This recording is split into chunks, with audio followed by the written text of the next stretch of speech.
চিকিৎসা করিয়ে বাড়ি ফেরার পথে পথ দুর্ঘটনা, অল্পের জন্য প্রাণে বাঁচলেন চালক সহ যাত্রীরা। বুধবার বিকেলে দুর্গাপুরে বিধাননগরের একটি বেসরকারি হাসপাতাল থেকে চিকিৎসা করিয়ে আসানসোলের হীরাপুরে বাড়ি ফিরছিলেন সৌভিক সাহা ও তার স্ত্রী রুবি সাহা। হঠাৎই দুর্গাপুরে ওল্ড কোর্ট মোড়ের সিগনালে দুর্ঘটনার কবলে তাদের চার চাকা গাড়িকে পেছন থেকে ডাম্পারের ধাক্কা, দুমড়ে মুচড়ে যায় চার চাকা গাড়িটি। যদিও গাড়ির চালক সহ যাত্রীরা সকলেই নিরাপদ। দুর্ঘটনার ফলে বেশ কিছুক্ষণের জন্য অবরুদ্ধ হয়ে পড়ে 19 নম্বর জাতীয় সড়ক। বেশ কিছুক্ষণ পর স্বাভাবিক হয় যান চলাচল। ছোট একটি কারে করে তিনজন প্যাসেঞ্জার ছিলেন, ওনারা ফিরছিলেন দুর্গাপুরের দিকে। তো ওল্ড কোর্ট মোড়ের কাছে যথারীতি যে সিগন্যাল পোস্ট আছে তার পাশে ওনারা যখন পেরিয়ে যেতে যাচ্ছিলেন, তখন থার্ড লেন দিয়ে কোনো একটি বড় ডাম্পার আসছিল।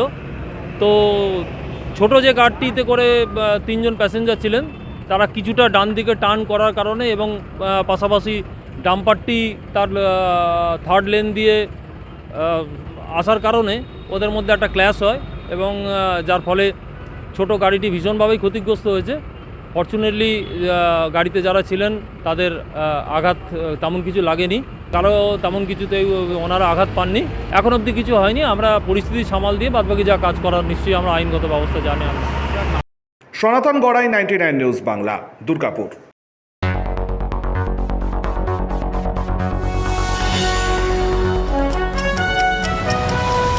আপনারা দেখছেন 99 নিউজ বাংলা। বদলাবো আমরা।